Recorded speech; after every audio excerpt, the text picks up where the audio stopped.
Guys, welcome to the podcast. Today is going to be episode number 304, and we're going to be talking with Cliff Gray of Flat Tops Wilderness Guides.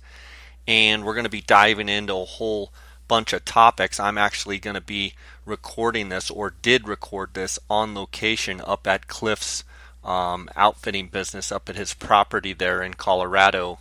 And I know you guys are going to get a lot of value out of this episode. Before we get to that, I want to thank you guys for your loyal support of this podcast, and I want to encourage you guys, if you have any comments, questions, or anything you want to run by me, please send me an email at jscottoutdoors@gmail.com.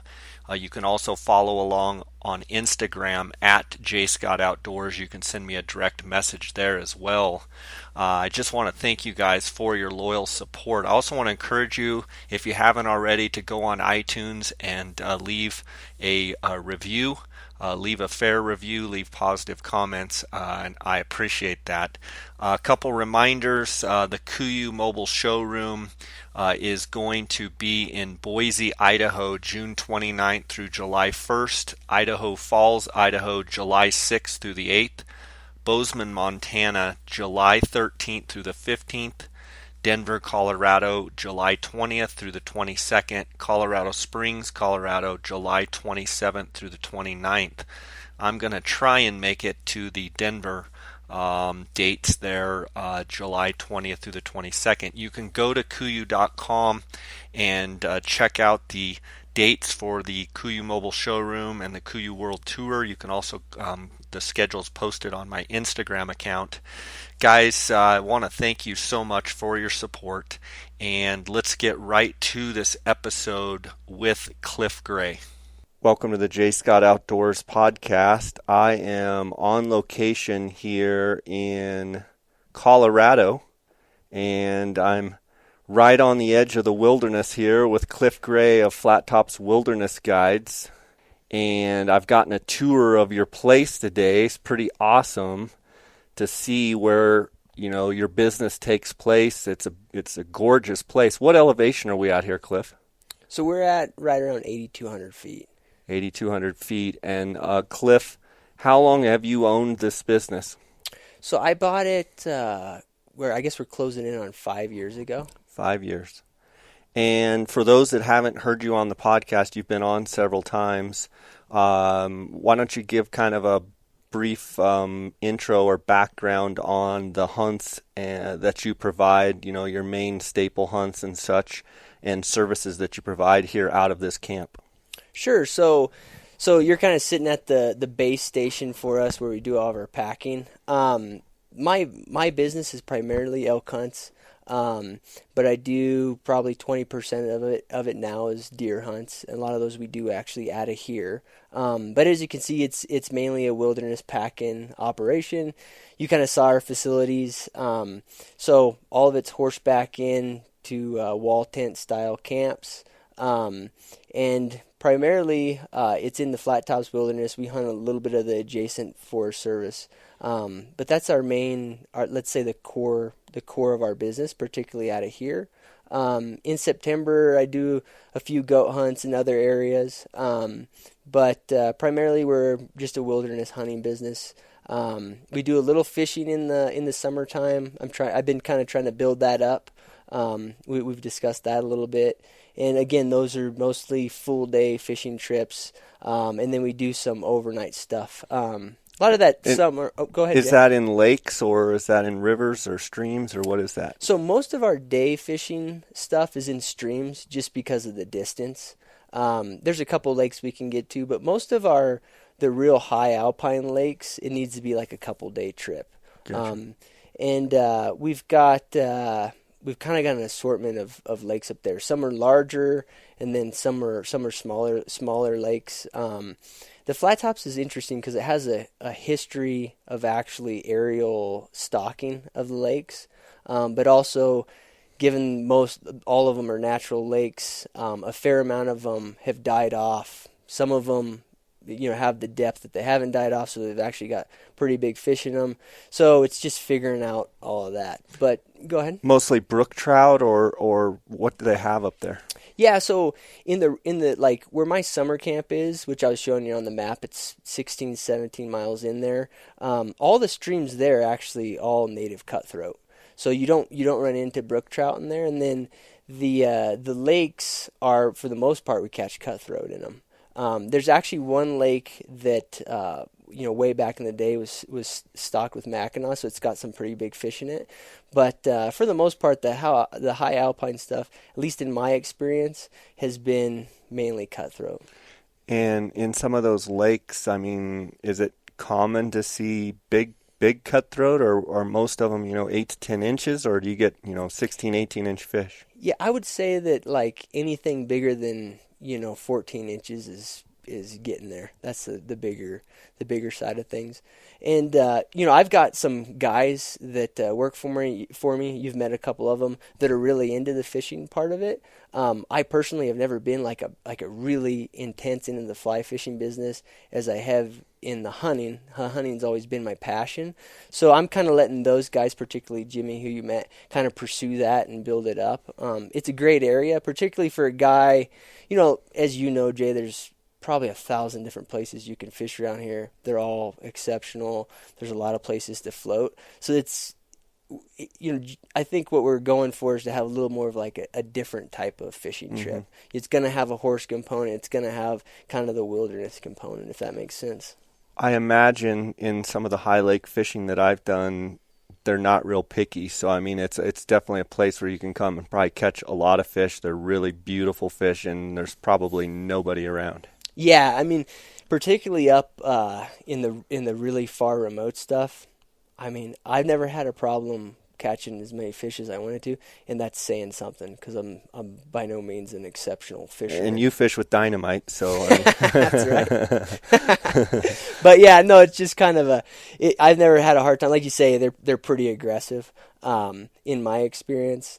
But I'd say the only ones that seem to be finicky are in the one deeper lake we have where there are Mackinaw. You have to be kind of prepared for that. So are there still lake trout? I mean, for those listeners that don't know, a Mackinaw is a lake trout, and lake trout are known for being predatorial and eating other fish and such, I believe. Yeah. Are there still some big Mackinaw in there? Yeah, we haven't caught any of the massive ones, but I know that in ice, when the ice is melting, a lot of guys will pack in, and I mean, I've seen pictures of probably 15, 16 pound fish in there. Wow. Which is kind of it's interesting because it almost has this I don't want to call it unnatural, but it is kind of an odd thing to be in a high alpine lake. I mean, you're talking, how do they get that big type of thing? You're talking about a lake that's like way in there.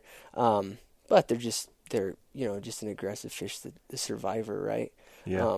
To me, what's more interesting actually is that when I learned about how they used to stock these lakes out of airplanes, it's kind of neat. So they would, I assume, be down at hatcheries or whatever, and then they would fly in and make their drops. Is that what they would do? Yeah. So I gotta talk to one of the pilots who used to do it a long time ago, and then unfortunately, my understanding is the main guy that did it in Colorado actually passed away not too long ago. But anyways, it was just they essentially had it down to a science in terms of what speed, what elevation they could drop the fish at without them dying. Yeah, because I guess it's not that it's not necessarily the elevation, like the impact from like a distance thing. It's the problem is if you're going too fast horizontally, the fish will skip. They'll skip when they hit the waters. Yeah. I'm not an expert at it, but I just kind of found the whole thing fascinating. Now, I think one thing that's interesting about that is they're flying in the wilderness and dropping fish off. Would you not be able to do that today? It's an interesting question. I don't know. Okay. My intuition is probably that there may be a reason why they're not doing it. And that could be a component of it. It could be financial things or whatever too. And it's interesting because I talked to some of the local guys and sometimes they might be doing it and I just am not, just because I'm an outfitter in the area doesn't mean I'm always privy to everything that's going on. Right. So they might still be doing some of that stuff. When I was a kid, a lot of outfitters used to actually pack them in on panniers for fishing game. is in what you'd go through, and then when you did a water crossing, you would aerate new water in or whatever. But as far as I know, that's not common practice. Did you ever ride with them as a kid doing that? I never did.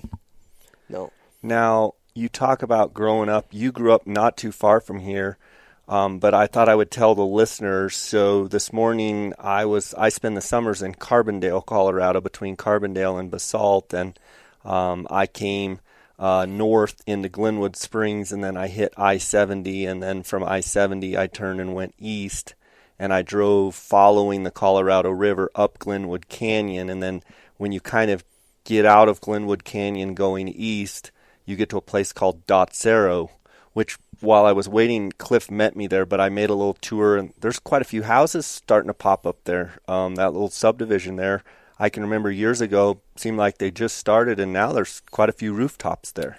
Yeah, Dotsero, that little development, and particularly when the real estate market came back here in the last couple of years, they've been building there. Yeah.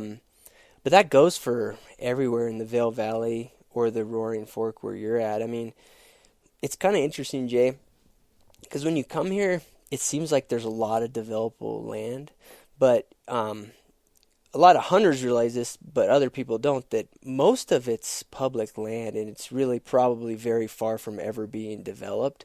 So a lot of these little communities are almost like islands, right?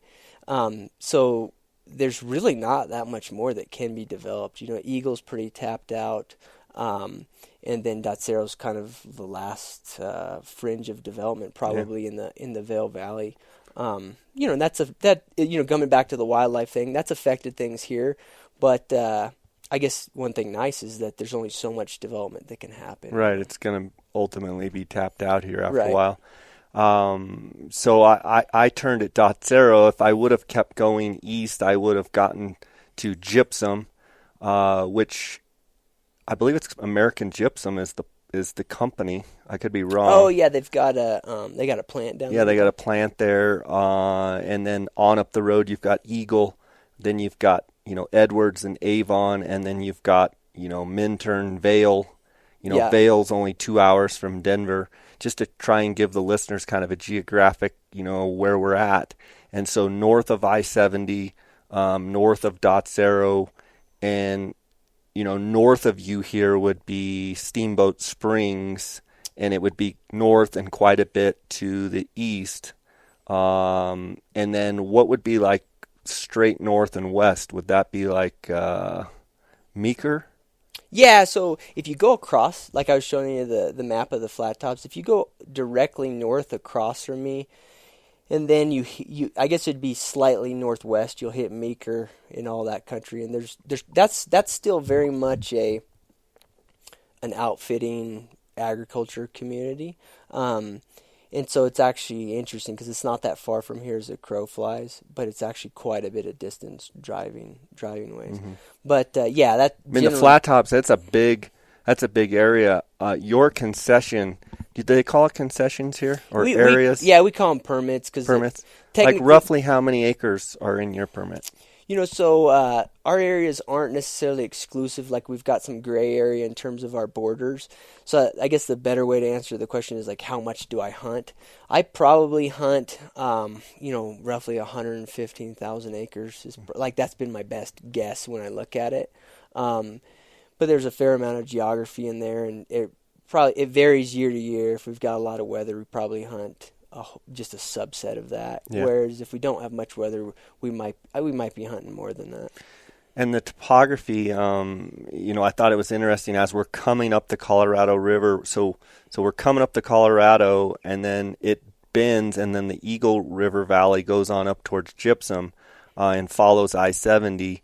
But then the Colorado turns and goes up towards Sweetwater and Burns. Yep. And then you turn west out of the Colorado River Valley to come up here, and you're just kind of climbing the whole way. Yeah. And we're here at 8,200 feet. Most of your hunts take place from, say, right here at 8,200 feet up to what's the highest peak in some of your camps or areas that knobs that you go up to hunt? Yeah, so we don't, unlike some of the areas that we do goat and sheep stuff in, we don't have like the real high 14er type of ranges. So our high points here are just a hair above 12,000.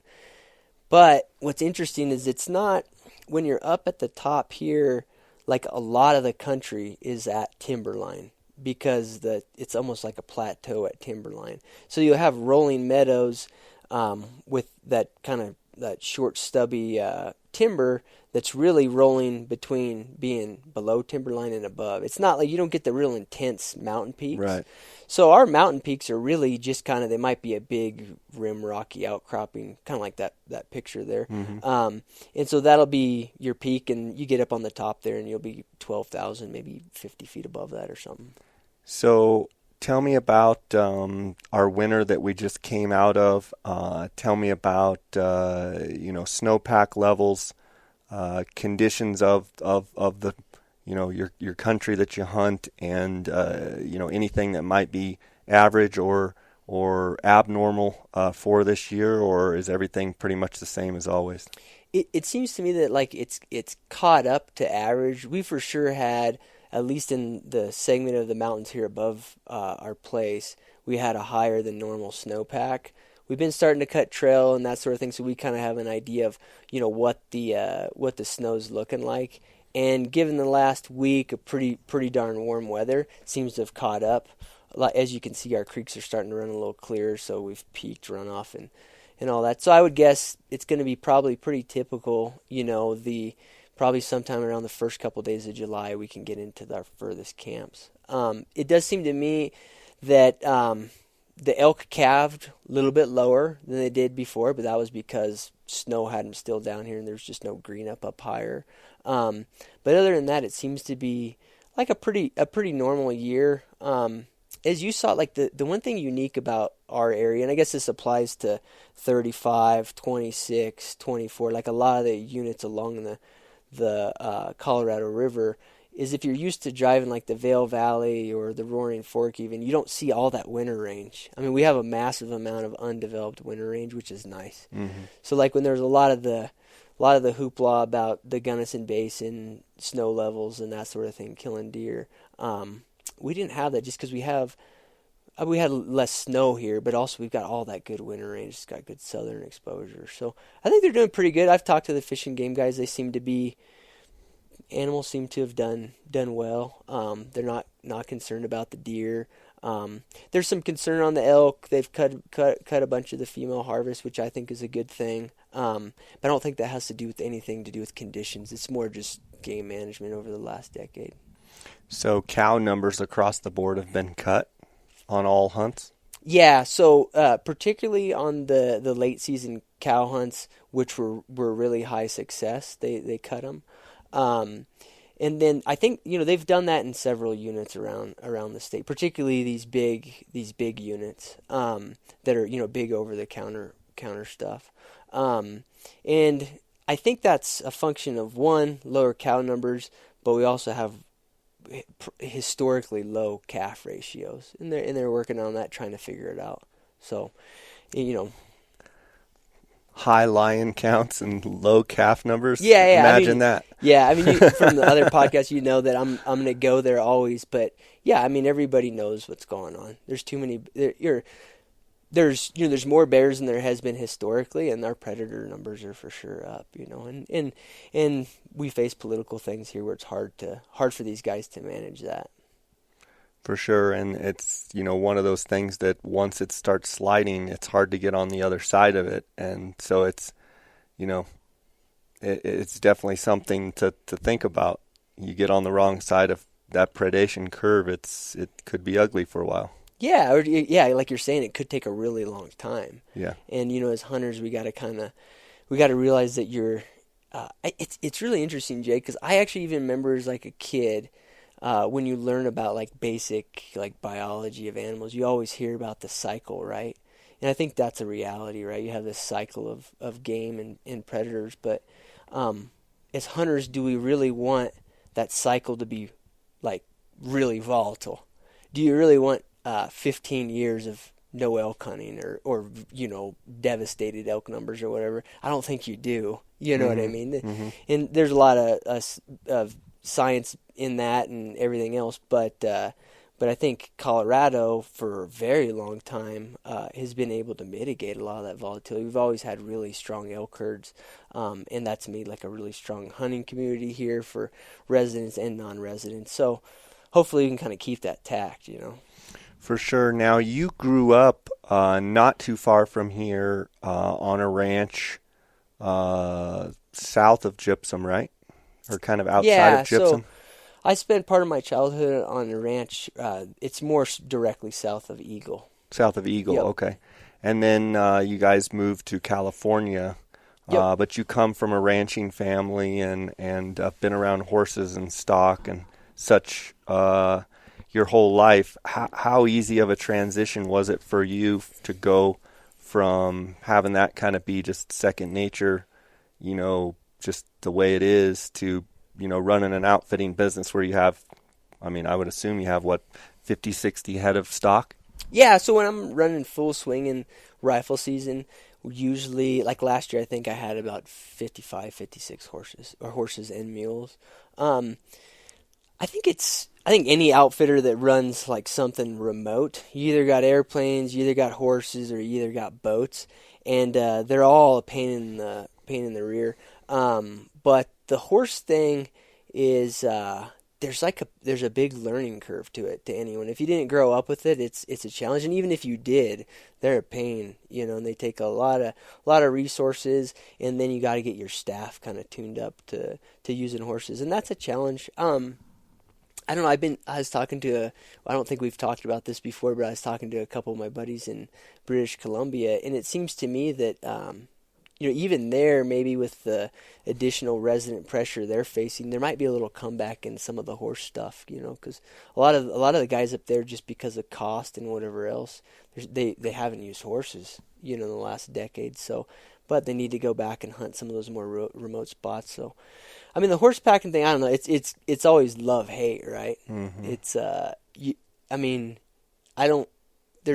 I have a lot of nostalgia for it because it's cool, to be up in the mountains packing horses, and you realize that you're kind of like on a little time machine there. But there's for sure those moments, like freezing mornings where you're chasing horses or whatever, where you realize why we created cars, So. I look at some of these photos. We're sitting down here in kind of one of the bunkhouses, and later season hunts, deer hunts. Sometimes the deer hunters, a few of the deer hunters will stay here.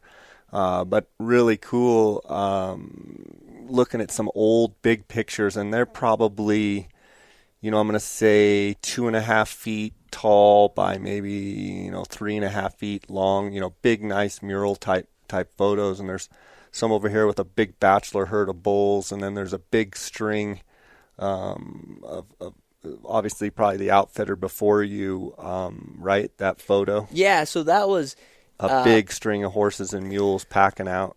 Yeah, so that's packing out of the South Fork. And that was when that area and then my area were both owned by a company called Colorado High Guides. And at the time, their claim to fame was the biggest outfitters in the West. And I'm sure they were, probably by a lot. And I know one of the previous owners. There were two partners. One of them passed away, but really good guys. And it's funny, like you look at running. I have a pretty big packing operation, but to fathom what they were doing, 100+ horses, and then also having base camps, very, very far away.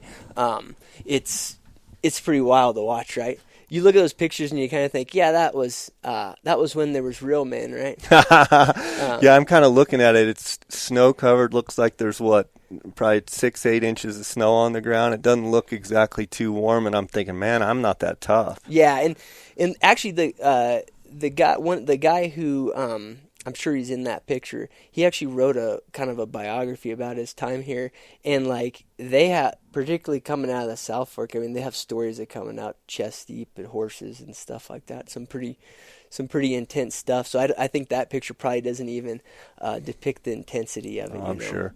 But. I'm sure. One thing I want to ask you about. You guys had a great spring bear hunting. in BC. You do bear hunts in BC, and I know you guys had some good success up there. Tell me a little bit about that. Yeah, so we had fun. I'd say that I unfortunately I didn't get to stay too long because I was about to have another baby, which did show up. But we had a good time, and it's interesting because conditions weren't ideal by any means because they had a really late spring, at least in the area that I book and do the hunts in up there in those coastal mountains, but it was kind of a unique deal because instead of hunting the bears primarily in logging cuts, we got to hunt them on snow slides, which is always kind of interesting because it makes it even feel more of like an intense mountain hunt. So that was fun. And then the nice thing was that first week, although we had to work for every bear that the guys got, they were all big bears. So, nice. Which tends to be the case. It tends to be doesn't hold 100% true, but like for those right when the melt off starts there and the bears start to come out, like you'll never see any sows with cubs, or very rarely. Almost every bear you see will be big, which is nice because we were talking about it at lunch. Even as somebody that's seen a lot of bears and then also talked to guys that have judged 1,000 times as many bears as I have, they're really hard to judge. That time of year, it's nice. You know what a little bitty boo-boo is going to look like, but if they don't look like that, they're probably a pretty decent bear. So that was it was a fun hunt because of that. Good. And are you booking hunts for next year as well? Yeah, I am. So people can contact me on that, and perfect. And while I was there, I was able to collect some more, some good content and stuff that we put on the website. So people are welcome to check that out. Good. Speaking of baby, got to see Amy today and the new baby Wyatt. Yep. Beautiful baby boy and big boy. Yeah. He was 8 pounds 13 ounces, and your wife. I kept texting you going, what's going on? And you're like, nothing yet. And what was it, in like 4 or 5 days past when she was due? I think she was, it would have been 6 days after. I'm just glad it wasn't a Colorado River baby because she was barely made it to the hospital. Sounds like her water broke at 10 p.m. and it was a rush to the Vail Hospital. Yeah, we barely made it, but that's okay. All that counts is you made it. Yeah, exactly. So it was good. But we're happy you showed up, and we're starting to get a little bit over sleep deprivation and that sort of thing. Yeah. So, but yeah. I want to talk about. We've talked about it before. You went to Stanford. Yep. And one of the things I'm always curious about is how did you choose Stanford as a university to go to, and why did you pick Stanford? It's an interesting question, Jay. I mean, there's a little bit of bias in there because one of my brothers also went. So I had that bias. At the time I was living in California. I don't know. Sometimes I think, for sure it was because my brother was there. It's a beautiful campus. So you had a sense of, he was there ahead of you. You had been there. You were kind of familiar with it. Yeah, obviously, it's an unbelievable school. Yep. But I'm always curious how someone, I chose my path, but I'm curious how someone, Stanford's obviously a very academic college. Sure. How you ended up there, or were there other choices that you thought of, or was it Stanford from the beginning? I for sure had a strong bias because my brother Ty was there, but I looked at a bunch of different schools, the East Coast schools that are all kind of in the same realm of things. And there was a couple there. I just decided I just didn't want to be on the East Coast. My family was in the West, and then also, for sure played a fair amount into it. Is I was still somewhat close to home, and I could hunt, so I could go home and hunt on the weekends or whatever. So that was nice. It's actually... You're probably the only person in Stanford that hunted. Yeah, there's a couple other guys, but yeah, for the most part, But there was a few guys, but I still could go home and hunt, and I had places to hunt. California, back when I lived there, was... the hunting, it's a pretty good hunting state. It doesn't have that the reputation. You get away from those cities, and there's some amazing country in California, right? Because a lot of game. Oh yeah, because that's the thing, right? Like, There's kind of like this scale that is interesting about like the density of wildlife, right? And it seems, the more fertile the land is, the more prone it is to have already been developed by agriculture, or whatever, had more game, right? It's really interesting. Like when I was at SCI, I was talking to Jared Dooling, that runs one of the Yukon areas, and he actually happened to be right here in the Sweetwater Valley a couple years ago hunting deer, and his comment to me was like, "You have so much game," you know what I mean? And it's interesting because you think like he's running one of the best areas in the Yukon, and his perception is the game is so dense here, right? But when you compare here to somewhere in California that, for the most part that is private because just it doesn't have the big swaths of public land, but you realize there it's like, oh, it's even denser game, Now they have like reflecting on the predator problems and stuff like that and just general horribly mismanaged wildlife, they have problems. But there's good opportunities there, What would you hunt mostly, blacktail or? Yeah, I hunted blacktail quite a bit, and then I waterfowl hunted quite a bit. My dad liked to duck hunt, but yeah, I hunted a lot of blacktail, and I hunted a lot of turkeys.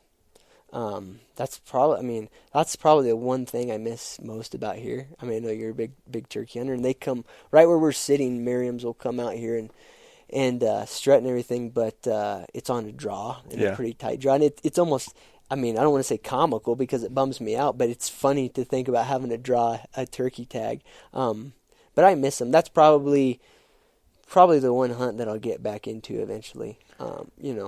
I've hunted California. I didn't hunt it last year, but I've hunted it for turkeys for years, and they have some phenomenal turkey hunting. A lot of the best turkey hunting obviously is on private property there. Sure. And I'm not real familiar with the public land opportunities, but I know the places that I have hunted that are private, they have just gobs of birds.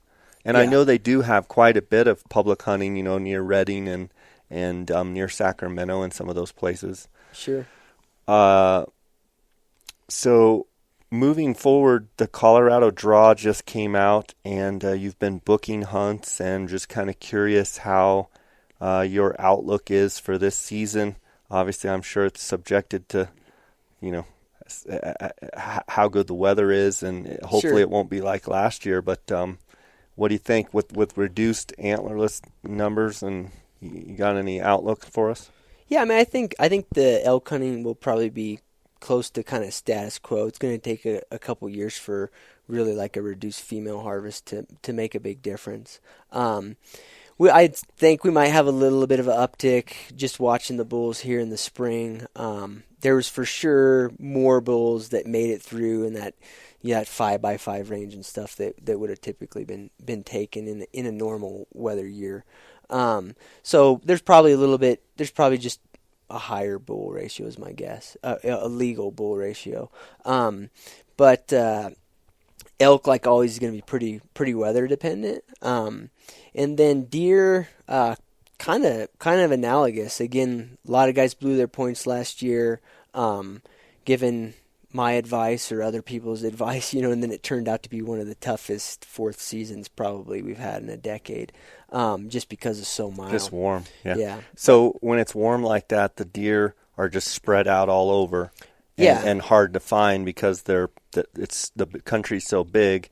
In normal third and fourth seasons where those deer are moving down, they're getting pushed down, they're congregated, so people are like, "There's deer everywhere." Yep. When it's warm, they're all over the map, right? Yeah, it's just about density, right? And it's really, if you want to simplify it, it's really about density of does.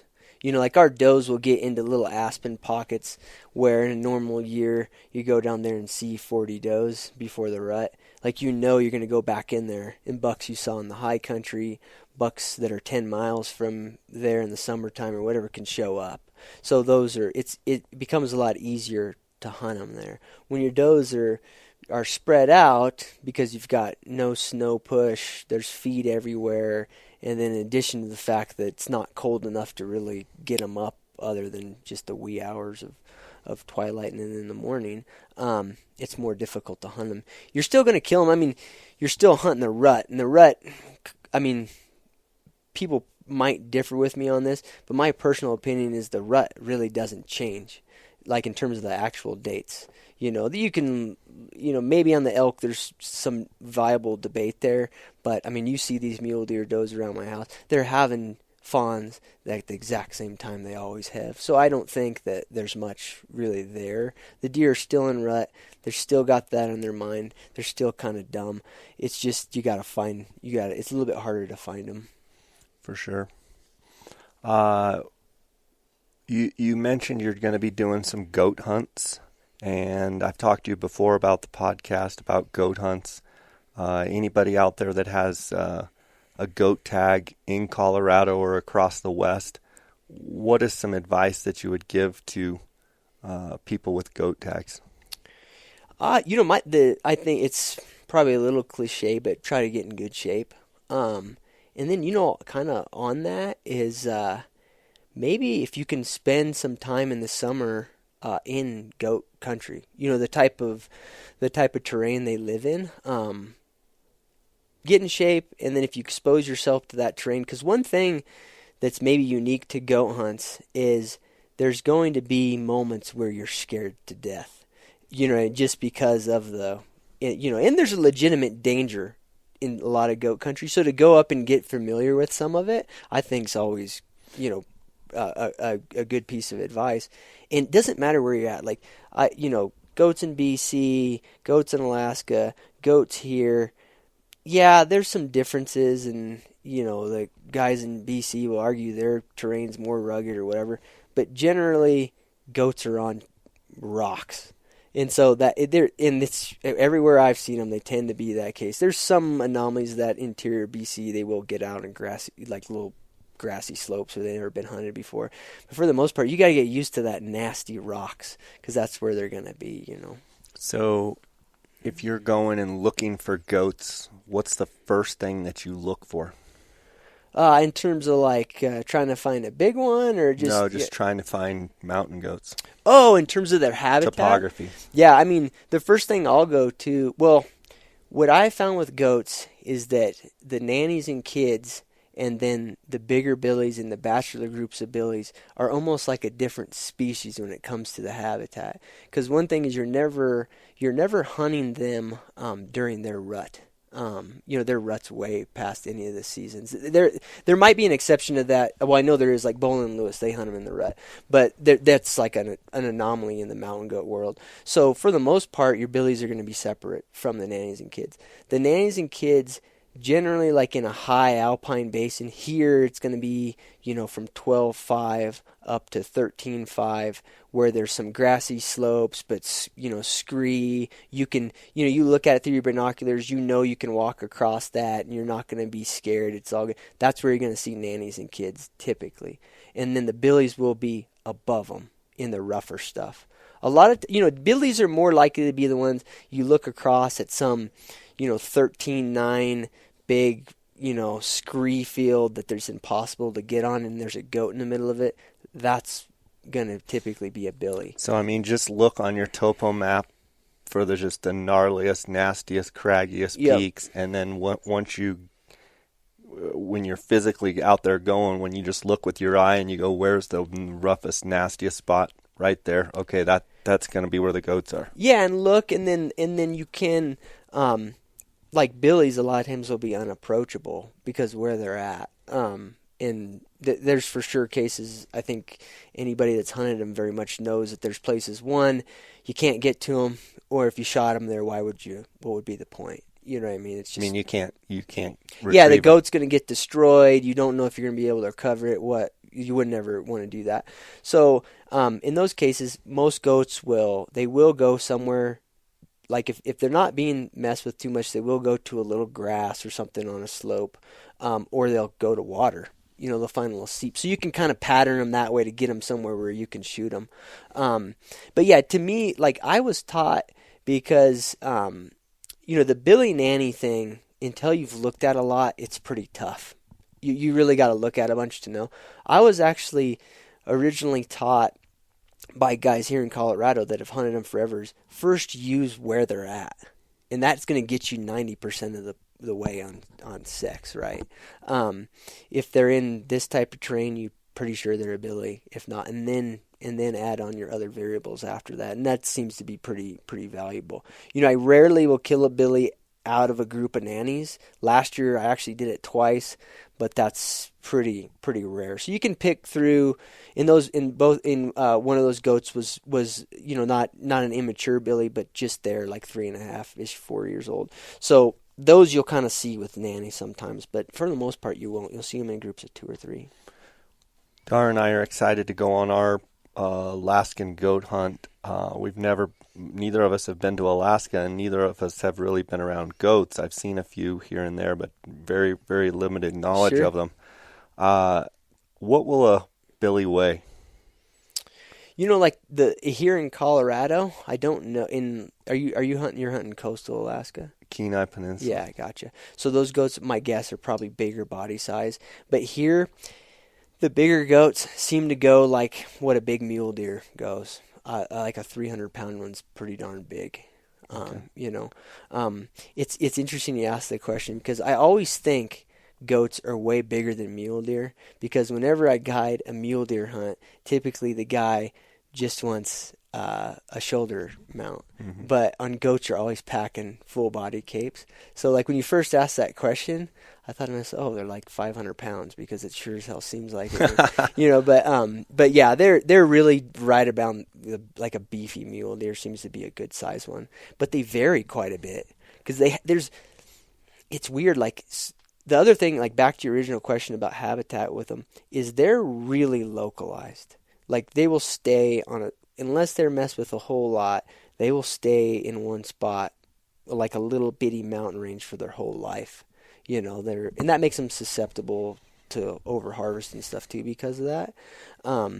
But I've noticed, and one of the guys that I've guided for who knows a whole lot more than I do about them, Joe Bauscher, he mentioned this to me, that in some areas there's almost like a pygmy version of them. They're they just got smaller bodies, So really watch your body size if you can. Yeah, I mean, the guys that I do the bear hunts with up in BC, he runs a big goat operation. He almost does all of his judging, and then they're able to do in their territories, because they're exclusive. They can kind of do some of their own game management. He tends to do it solely based on body size. You know what I mean? When he's glassing goats from a couple thousand yards, where you can't. It doesn't matter what people tell you. You can't tell the difference between an 8.5-inch goat and a 9-inch goat at 2,000 yards. Mm-hmm. There's no way. But he can look at him and say, well, we're going to go after that billy because I can look at his body. He's substantially bigger. He's probably older. So, okay. Good stuff to know. We're looking forward to it. Yeah, you'll have fun. How tough are they? I mean, when you hit them, are they pretty tough, or they go down pretty good? Yeah, have you heard the rumors on goats? Uh-uh. They're the toughest. Are they? Pound for pound. I mean, in my experience, by a mile. Really? Like for instance, I was just talking to one of the guys last night about it, because we have a new guide up here, and we were kind of telling some stories. But last year we had a billy. It just happened to be the situation. He came out of a group of nannies, and he started about 300 yards and started walking straight to us. Did he see you? No, he didn't. It happened to be that what happens on goats is during the day, you tend to have a great thermal. If you get above a goat, they're pretty good as dead. One, they don't have a whole lot of instinctual fear of what's above them. But the other thing is, typically you got, like here, at least in Colorado, you got a rushing thermal in your face. They will, if they smell you, they will leave if they're in an area where they've been hunted. But anyways, he just started walking straight to us, and by the time the guy shot, the goat was my guess is 20 yards. Oh my goodness! With a 7mm, hit him, and the goat literally just looked at us. And if it was a mule deer at that distance, it would have just been flat out. And so he had to shoot him twice from 20 yards. Now, I will say the caveat to that is that I learned, and I've had a decent mentor on this goat thing. You learn really quick.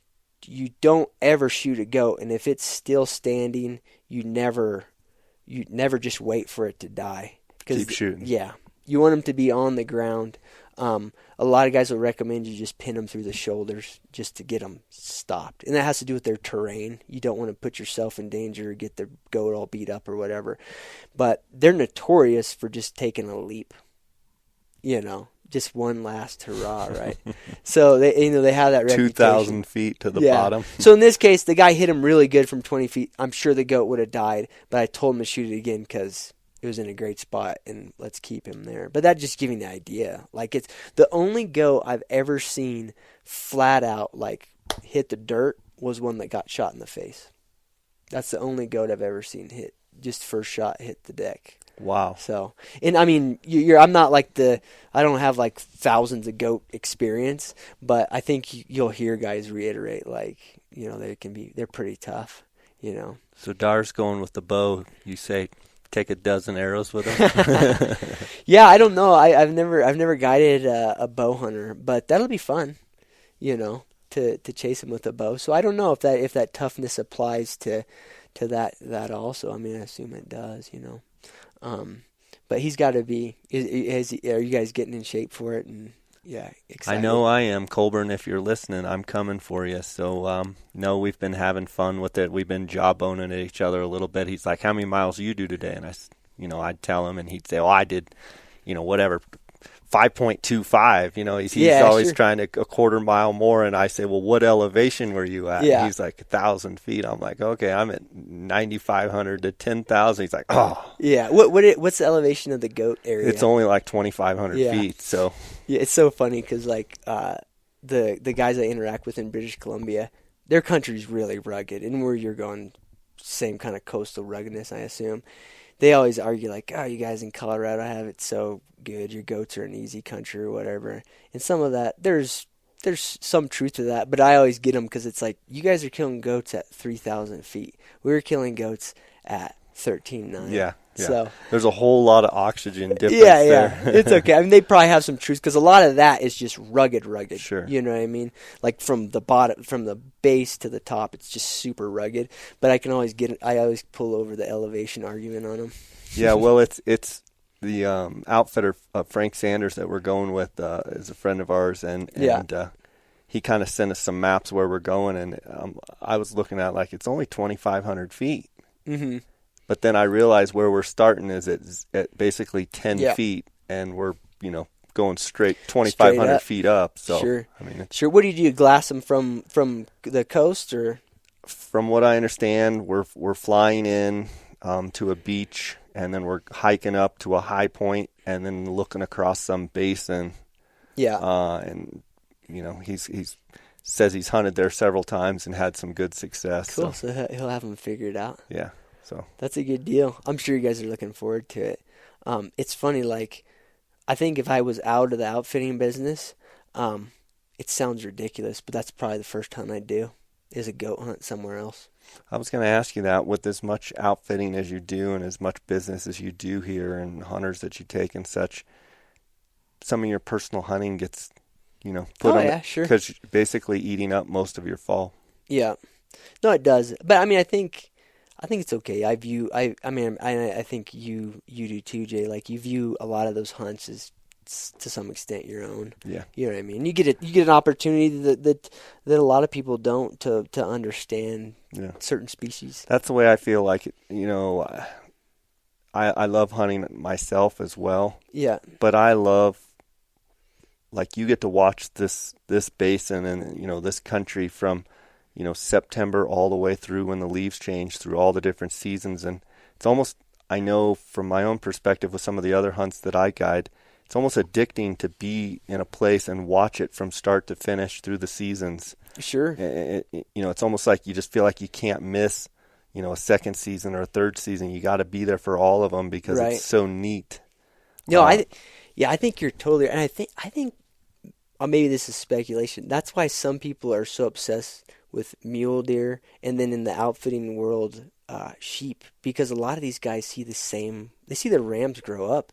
You know what I mean? Or you see mule deer grow up, and I guess it sounds kind of ridiculous, but you kind of get connected to them, right? Mm-hmm. Elk in our country is a little bit different just because they got more hunting pressure, they're more robust in terms of just and they just roam. But I noticed that on deer and stuff, you see the same ones and you get that opportunity. It's kind of cool. So that's a unique deal. I got my own hunting goals though. I've been thinking about them lately. Good. I don't know. Got to get you down there in Mexico and shoot a coos deer. Yeah, that'd be cool. Yeah. That's on the list for sure. It's funny, like a lot of things start to take up as ideas, but it's kind of ridiculous, right? You do it for work, and then you gonna go on vacation to go hunting. It's kind of funny. Yeah. Well, and I think the good outfitters, the one that last the longest, are the ones that love it. And it's so funny to see some of the ones that are really good outfitters. They typically on their off season are hunting too, so they love hunting. Oh yeah, yeah. I mean, there's for sure like some guys that, and we all know that a lot of these hunts are crazy expensive, and outfitting's not a lucrative. It's not like it's not the best employment decision on planet Earth. But a lot of outfitters, some of them are humble about it, but you'd be surprised what they've been able to do. In terms of hunts. Yeah.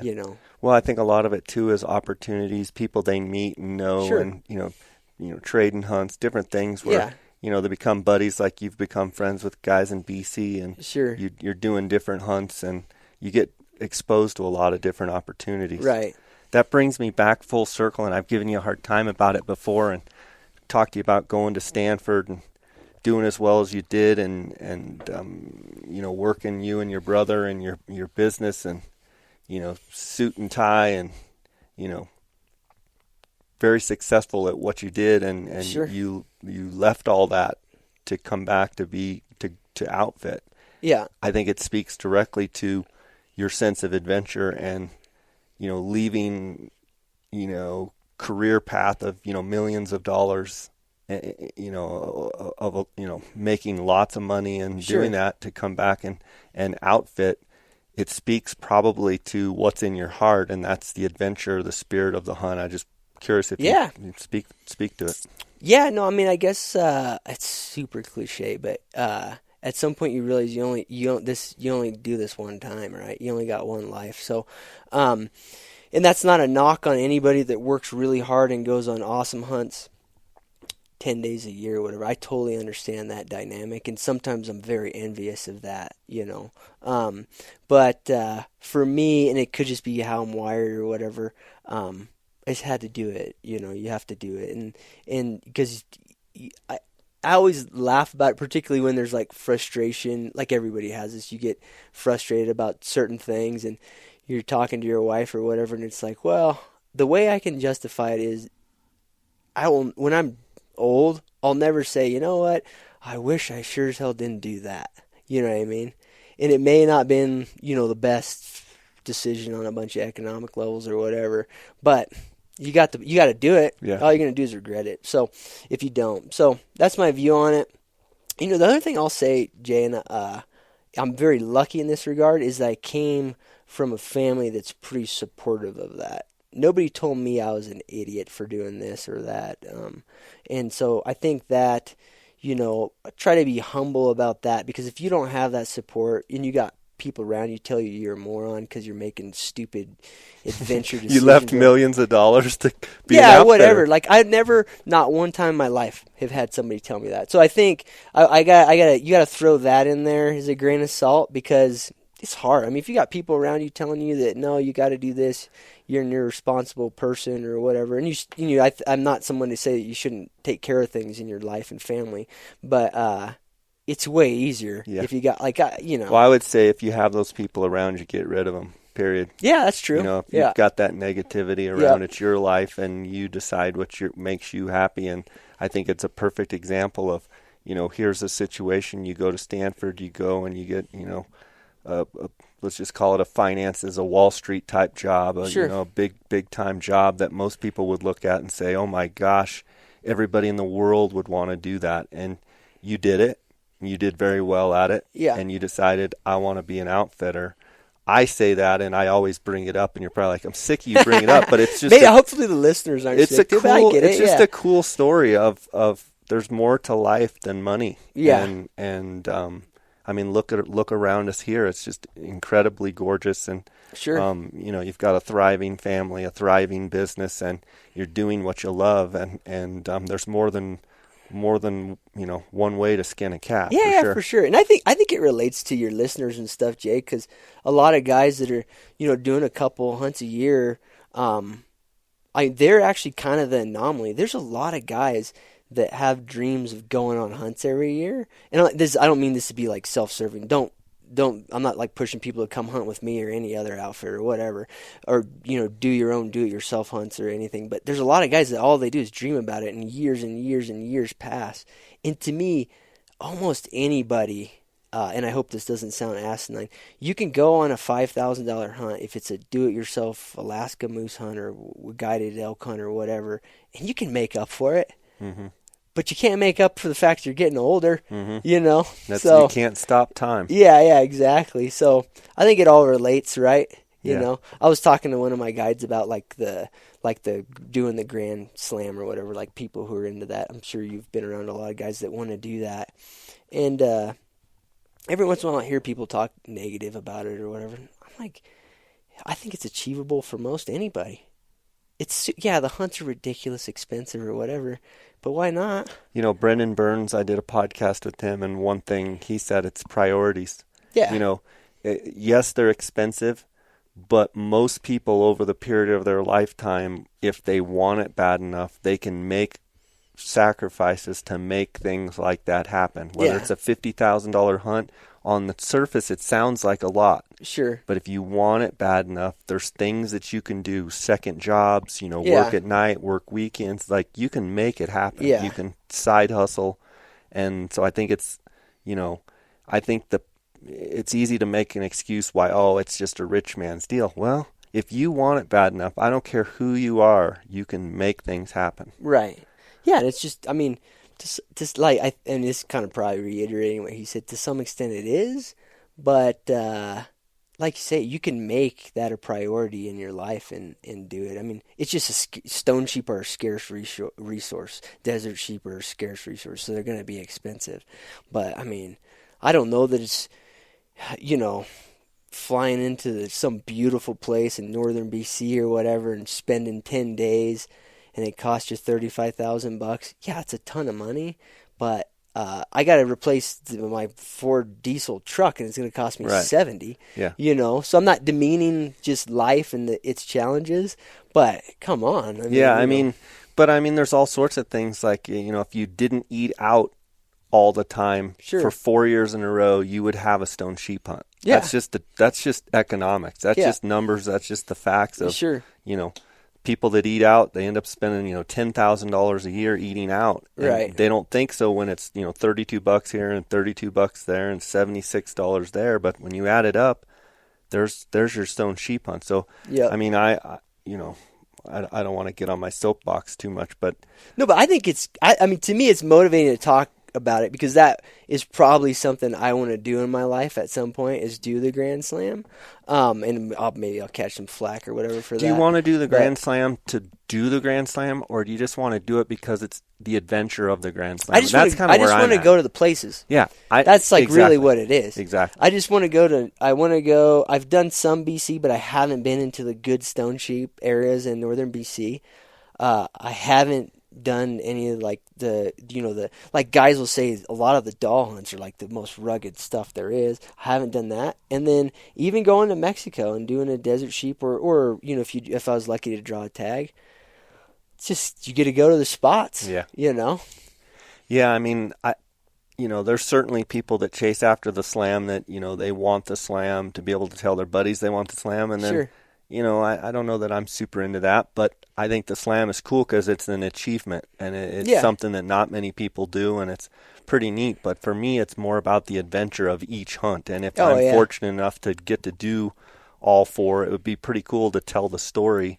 Yeah. And for me, I hope it's not the story of, the ram was, 169-inch, da-da-da-da-da. I hope it's more like, that's the one where we ran out of water and we had to do this, and like how the hunt went and the adventure, and we almost fell off some cliff or whatever. Yeah, sure.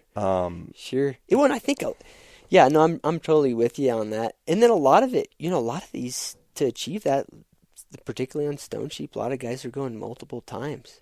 You know what I mean? And there's a lot of, I mean, people can degrade it or whatever, but there's still a lot of adventure in a lot of this, you know. So I think it's cool. I mean, you know, it's an idea. I'm not dead set on it, but I kind of think about how I could fathom it, you know, and do it, and just the stuff. It's funny, we talk about adventure hunts and we talk about some of those stuff that, you know, seem unachievable when you really think about them. And then there's hunts as simple as, you know, turkey hunts, and, you know, I coos deer hunt every year. Yeah. And I just can't imagine being anywhere other than the deserts of Mexico in January. Sure. It's just, people say, well, don't you get tired of hunting them? Don't you get tired of, how many do you need to shoot? I'm like, every one of them's different. I like all, you know, I like all big deer. I don't care what it is. You know, I love pursuing coos deer. So on one hand, I know there's people that, you know, have bucket list hunts and they're just checking them off the list. And then, you know, for me, I totally get that. And there's some that I want to do, but then there's some that I want to do every year because I enjoy it. And maybe someday I'll wake up and I'll be like, oh, I'm kind of over the coos deer thing. Yeah. And maybe I never go again. Yeah. But have you right now I can't fathom that happening. Right. Have you had any species like that in your life that you just kind of, I'll kind of go on? I mean, not really. Not really. Yeah, you've enjoyed getting better and better at hunting. Not really. I mean, honestly, I love elk and stuff. Sure. And I, you know, this is the first year that I'm actually not going to guide. I'm not going to guide an elk hunter in Arizona.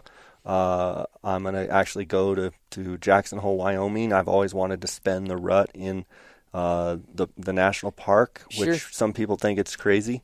It's something I've always wanted to do. I want to see them go crazy at, you know, 5 feet away. And, of course, I'll be, you know, there'll be 300 people right next to me, you know, with way better camera gear, but it's just something I've wanted to do, so I'm going to do it. So, I mean, I would say if any animal that, it's not that I'm over elk at all, because I still love them. It's just this particular year, it's one thing that I've wanted to do, and so this year's the year, and that's what I'm doing. Sure. No, I hear you. And I think that's right. Like, you kind of progress through having like a, you know, a real interest in certain species or whatever. But I think it's probably, maybe there's like a brain wiring thing, because a lot of people are really, it seems to be, there's a little negative connotation of the guy that just wants to go through all the hunts. But I've guided those guys, and a lot of them have just as much appreciation about it and everything else. I think I see it both ways. I see the guys that are just doing it to be able to tell their buddies they did it or just be on some list. And then there's some guys that are just like, I just want the adventure. Sure. I'm just, you know, I'm going to hunt this. I'm going to go here. I'm going to go here. Yep. And just because they want to see new stuff. And I mean, I get it. I totally get it. I see both sides. Yeah. Well, it's like at every level. Like, even I've looked at like the turkey. What do they call it? The turkey slam, the grand slam, the royal slam, the world slam. It's like the same thing, right? A lot of guys do it because they want to go. And you're like, it's just a bird.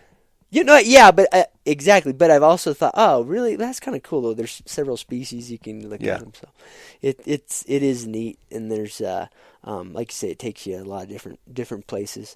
So I don't know.